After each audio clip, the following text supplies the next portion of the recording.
warm welcome to lesson number 37 in our 50-part series on the law of evidence. Today we are talking about oral evidence and when it can be given and for what it cannot be given. For both of these we will have a look largely at section 59 of the Indian Evidence Act. So when you look at chapter 4 of the Indian Evidence Act, it is one of the smallest chapters because it contains only two sections, section 59 and section 60. The only chapter shorter than this is chapter 11, which contains only one section. Chapter 4 has two sections, and if you notice, chapter 3 is again a pretty small section that contains only three sections. So chapter 4 contains just these two provisions on oral evidence, and both of these provisions are very important. It's important for us to understand these two, and we will focus mainly on section 59 in today's lesson. So when you look at section 59, it talks about proof of facts by oral evidence. Okay, proof of facts by oral evidence, which means there's a certain fact and proof. Proof is the consequence, which is done by what? By evidence. And what is the kind of evidence we're talking about? We're talking about oral evidence, which basically means that we're talking about a witness, right? So proof of facts by oral evidence. It says that all facts except the contents of a document or electronic record may be proved by oral evidence, which means facts of all kinds except the contents of a document or an electronic record, either a document or an electronic record, may be proved by oral evidence, which means that the contents of a document or an electronic record cannot be proved by oral evidence. It's a very important thing for us to learn, that the contents of documents or electronic records cannot be proved by oral evidence. Okay, so if these things cannot be proved by oral evidence, then how can they be proved? Well, for that, as you can see, you have section 61. So that says that the contents of documents may be proved either by primary or secondary evidence. So here we saw that the contents of documents cannot be proved by oral, but when you see section 61, then okay, you realize that the contents of documents may be proved either by primary or by secondary evidence. The important point that perhaps looks very simple to you that I want you to take notice of. When I talk about a document, let's say this is your document here. It's a leaf of paper that contains something. This is your document, or you can even say it's an entire book, right? Even an entire book is your document. So let us say this is your document. Now, with regard to a document, one thing is the contents of the book, which means that if you were to say flip the book open, okay, and now you start looking into the book, you find something that's given here. Those are the contents of the document, which means something that is contained inside the book, the material that is contained inside the book. That is like the contents of the document. Apart from that, I want to ask you, are there any other things that could be related to the document? Like when you talk for document, is there something apart from the contents of a document that could be a part of the document? And can those be proved by oral? Because what we saw was that the contents of a document can be proved only by primary or secondary evidence, right? So we saw that the contents of a document cannot be proved by oral. My question to you is, are there some other things about documents apart from its contents? And can these other things be proved by oral evidence?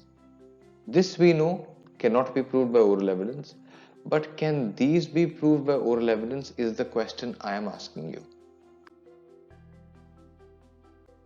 Just to understand this with an example, let us say we talk about a document. One thing we've seen is the contents of the document. So you open the document and now you start reading what is given in here. Well, those are the contents of the document. But I asked you if there are other things. Yes, there are. Let us say you wish to know the date of publication of that document, okay? Or you want to know as to who the author is, right? Or you want to see the color of that book. So basically, you see, there are many things about a document. The author or the name of the author is definitely something about the document, but it is not the contents of a document, right? So there are other aspects about documents as well. Now my question to you is, can these things be proved by oral? The answer to this would be yes, because the provision is very specific in saying that only the contents of a document cannot be proved, right? Other things can be. So recollecting what we just saw, section 59 says that all facts can be proved by oral evidence. Very good. All facts can be proven by oral evidence, and then it gives you two exceptions. It says except the contents of a document or the contents of an electronic record. As regards the contents of a document, we just saw that section 61 says that the contents of a document can be proved by primary or secondary. And now this leaves us with the question regarding electronic records. How can electronic records be proved? Is there a provision? Is there a measure? Well, yes, there is. There is a special provision as to the electronic records, right? The contents of electronic records may be proved in accordance with the provisions of 65B, right? So you had two exceptions here. The second exception was with regard to electronic records, and this is the answer. That with regard to electronic records, the contents of electronic records may be proved in accordance with the provisions of 65B. Basically, we've seen that the contents of documents cannot be proved by oral, okay, and therefore they can be proved by primary and secondary evidence. What are primary and secondary evidence? Just have a look at section 62 and 63 of the Act, okay. We've also seen that contents of oral records cannot be proved by oral. And then how can they be proved? We can have a look at section 65B.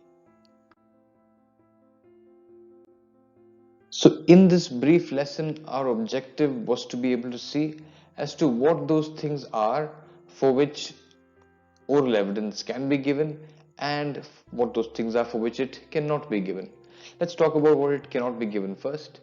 That is given very specifically to us that the contents of a document or electronic record cannot be proved through oral evidence. Okay.